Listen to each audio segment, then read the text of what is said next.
नमस्कार। प्रादेशिक समाचार के साथ मैं पूनम गिरकिट्टा। पहले मुख्य समाचार। प्रधानमंत्री के सर्वाधिक लोकप्रिय कार्यक्रम मन की बात की 100वीं कड़ी 30 अप्रैल को होगी प्रसारित। देश में हुए प्रभाव पर ध्यान केंद्रित करने के लिए आज से एक विशेष श्रृंखला शुरू। मुख्यमंत्री हेमंत सोरेन की अध्यक्षता में कैबिनेट की बैठक आज। लिए जाएंगे कई महत्वपूर्ण निर्णय। राष्ट्रीय बागवानी बोर्ड सब्सिडी योजनाओं के आवेदनों को 100 दिनों के अंदर देगा मंजूरी। बदलाव आज से प्रभावी। नीट पीजी 2023 का परिणाम घोषित। वेबसाइट abe.edu.in पर देखे जा सकते हैं परिणाम। और आज से 4 दिनों तक राज्य के कई हिस्सों में गर्जन के साथ बारिश के आसार। मौसम विभाग ने जारी किया येलो अलर्ट। और अब समाचार विस्तार से। आकाशवाणी के सर्वाधिक लोकप्रिय कार्यक्रम प्रधानमंत्री के मन की बात कार्यक्रम की 100वीं कड़ी 30 अप्रैल को प्रसारित होगी। 3 अक्टूबर 2014 को विजयदशमी के अवसर पर शुरू किए गए कार्यक्रम के 98 संस्करण पूरे हो चुके हैं। आकाशवाणी इस कार्यक्रम से देश में हुए प्रभाव और बदलाव पर ध्यान केंद्रित करने के लिए आज से एक विशेष श्रृंखला शुरू कर रहा है। सूचना और प्रसारण मंत्रालय ने कहा है कि मन की बात कार्यक्रम में प्रधानमंत्री द्वारा स्पष्ट किए गए 100 पहचाने गए विषयों को प्रस्तुत किया जाएगा। प्रधानमंत्री के प्रत्येक संस्करण की प्रासंगिक साउंड बाइट आकाशवाणी के समूचे नेटवर्क पर सभी बुलेटिन और अन्य कार्यक्रमों में प्रसारित की जाएगी। ऐसा प्रसारण 100वें संस्करण के एक दिन पहले 29 अप्रैल को संपन्न होगा। विविध भारती के 42 केंद्रों, रेनबो के 25 FM channel, 4 FM gold channel और देश में 159 प्राथमिक चैनलों सहित विभिन्न आकाशवाणी केंद्रों पर विशेष श्रृंखला प्रसारित की जाएगी। मन की बात कार्यक्रम स्वच्छ भारत, बेटी बचाओ बेटी पढ़ाओ, जल संरक्षण और वोकल फॉर लोकल जैसे सामाजिक मुद्दों को मुखर करता रहा है। इस कार्यक्रम ने खादी, भारतीय खिलौना उद्योग, स्वास्थ्य, आयुष और अंतरिक्ष में स्टार्टअप जैसे मुद्दों को बेहद प्रभावित किया है। नवाचार युक्त और अनूठे आपसी संचार की प्रस्तुति से इस कार्यक्रम ने संचार में एक महत्वपूर्ण स्थान बना लिया है। मुख्यमंत्री हेमंत सोरेन की अध्यक्षता में आज शाम 5 बजे प्रोजेक्ट भवन में मंत्रिपरिषद की बैठक होगी। इसमें कई महत्वपूर्ण निर्णय लिए जाएंगे। राष्ट्रीय बागवानी बोर्ड NHB ने अपनी सब्सिडी योजनाओं के लिए आवेदन करने और उनके अनुमोदन के लिए प्रक्रिया को सरल बनाया है। नई व्यवस्था के अंतर्गत मंजूरी के समय को 6 से 18 महीने से घटाकर 100 दिनों से भी कम किया गया है, जिससे किसानों को काफी मदद मिलेगी।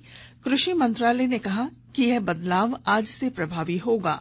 मंत्रालय ने बताया है कि कागजी कार्रवाई और मंजूरी प्रक्रिया को सरल बनाने के लिए कृषक समुदाय की मांग पर विचार करने के बाद यह निर्णय लिया गया है। स्वीकृति प्रदान करने के लिए स्थान के निरीक्षण के चरण को मोबाइल ऐप आधारित स्व निरीक्षण में बदल दिया गया है। रामगढ़ जिले में राष्ट्रीय यक्ष्मा उन्मूलन कार्यक्रम के तहत गोला प्रखंड में 1 दिवसीय जागरूकता ग्राम सभा का आयोजन किया गया है। इस दौरान जिला यक्ष्मा पदाधिकारी डॉक्टर स्वराज ने लोगों को जानकारी देते हुए बताया कि टीबी एक संक्रामक बीमारी है। यह रोग किसी को भी हो सकती है। अगर किसी भी व्यक्ति को 2 सप्ताह या इससे अधिक समय से लगातार खांसी हो तो उसे तुरंत अपने नजदीकी स्वास्थ्य केंद्र में बलगम जांच करवानी चाहिए।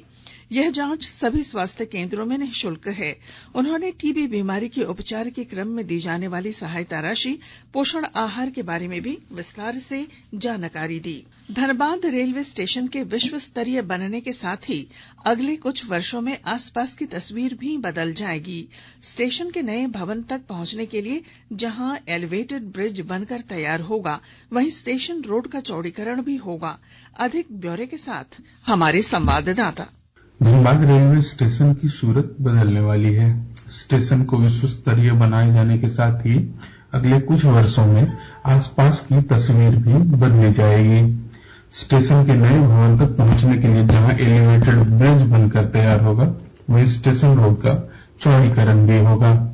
अगले 50 वर्ष की कार्य योजना के तहत होने वाले बदलाव को लेकर रेलवे गति शक्ति के अधिकारियों ने बीते दिनों उपायुक्त संदीप सिंह के साथ बैठक की और योजना से अवगत कराते हुए प्रशासनिक सहयोग का आग्रह किया। दीपक, आकाशवाणी समाचार, धनबाद। आकाशवाणी के ताजा तरीन समाचारों के लिए आप हमारी वेबसाइट newsonair.com पर लॉग ऑन कर सकते हैं। ताजा समाचार Twitter handle @AIR news alerts और Facebook page All India Radio news पर भी उपलब्ध है।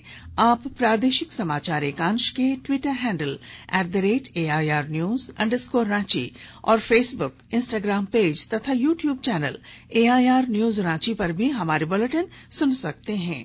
प्रादेशिक समाचार आप आकाशवाणी रांची से सुन रहे हैं। नीट पीजी 2023 का परिणाम घोषित कर दिया गया है। परीक्षा में शामिल उम्मीदवार अपना परिणाम आधिकारिक वेबसाइट abe.edu.in पर ऑनलाइन देख सकते हैं।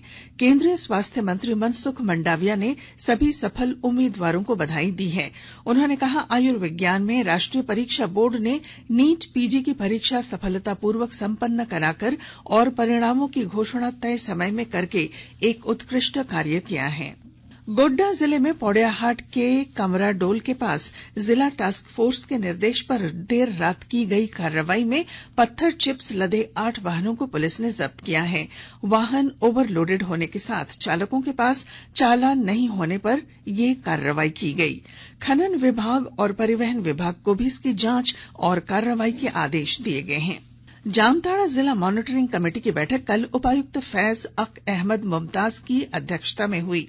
इस दौरान उपायुक्त ने संबंधित अधिकारियों को सभी विद्यालयों में मूलभूत सुविधाओं के साथ साथ बच्चों को निर्धारित मेनू, मात्रा और पौष्टिकता के मापदंड का पालन करते हुए मध्याह्न भोजन उपलब्ध कराने का निर्देश दिया। प्रधानमंत्री नरेंद्र मोदी ने 555वें नानकशाही संवत की शुरुआत पर विश्व के सिख समुदाय को बधाई दी है। उन्होंने आशा व्यक्त की कि आगामी वर्ष खुशियों, बेहतर स्वास्थ्य और समृद्धि से परिपूर्ण हो। लातेहार जिले में उपायुक्त सह दंडाधिकारी के निर्देश पर जिला खनन विभाग द्वारा जब्त वाहनों की नीलामी 18 मार्च को समाहरणालय सभागार में 1 बजे गठित समिति के समक्ष दी जाएगी।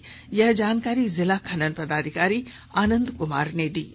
मौसम विभाग ने आज से अगले 4 दिनों तक यानी 18 मार्च तक राज्य के कई हिस्सों में गर्जन के साथ बारिश का पूर्वानुमान जताया है। इसे लेकर रांची मौसम केंद्र ने येलो अलर्ट जारी किया है। मौसम विभाग के पूर्वानुमान के अनुसार आज से 4 दिनों तक राज्य के कई हिस्सों में मौसम बदलेगा। इस दौरान आंधी बारिश के साथ वज्रपात भी हो सकता है। साथ ही 30 से 50 किलोमीटर प्रति घंटे के हिसाब से तेज हवा भी चलेगी। मौसम में यह बदलाव पश्चिमी विक्षोभ के कारण हो रहा है। वहीं मंगलवार को सबसे अधिक तापमान जमशेदपुर में 36.8 डिग्री सेल्सियस और सबसे कम गढ़वा में 16.5 डिग्री सेल्सियस रहा। राज्य से प्रकाशित होने वाले लगभग सभी अखबारों ने विधानसभा में नियोजन नीति और खतियान को लेकर जारी हंगामे की खबर को प्रमुखता से प्रकाशित किया है। प्रभात खबर की सुर्खी है, नियोजन नीति पर बदलाव, सदन में गूंजे नारे। दैनिक भास्कर लिखता है, पलामू, गढ़वा और लातेहार में अवैध खनन की जांच करेगी 3 सदस्यीय कमेटी। हिंदुस्तान की सुर्खी है, IAS राजीव अरुण एक्का ने ईडी से मांगा 24 मार्च तक का समय। दैनिक जागरण ने लिखा है, कांटाटोली और सिरमटोली फ्लाईओवर के निर्माण कार्य की सीएम ने की समीक्षा, कहा निर्धारित समय सीमा में तैयार हो फ्लाईओवर। राहुल गांधी के बयान पर संसद में हंगामा जारी। इसे अंग्रेजी अखबार द टाइम्स ऑफ इंडिया और हिंदुस्तान टाइम्स ने पहले पन्ने की सुर्खी बनाई है। और अब अंत में मुख्य समाचार। प्रधानमंत्री के सर्वाधिक लोकप्रिय कार्यक्रम मन की बात की 100वीं कड़ी 30 अप्रैल को प्रसारित होगी। देश में हुए प्रभाव पर ध्यान केंद्रित करने के लिए आज से एक विशेष श्रृंखला शुरू। मुख्यमंत्री हेमंत सोरेन की अध्यक्षता में कैबिनेट की बैठक आज, लिए जाएंगे कई महत्वपूर्ण निर्णय। राष्ट्रीय बागवानी बोर्ड सब्सिडी योजनाओं के आवेदनों को 100 दिनों के अंदर देगा मंजूरी, बदलाव आज से प्रभावी। नीट पीजी 2023 का परिणाम घोषित, वेबसाइट abe.edu.in पर देखे जा सकते हैं परिणाम। और आज से 4 दिनों तक राज्य के कई हिस्सों में गर्जन के साथ बारिश के आसार, मौसम विभाग ने जारी किया येलो अलर्ट। और इसके साथ ही आकाशवाणी रांची से प्रादेशिक समाचार का ये बुलेटिन समाप्त हुआ। नमस्कार।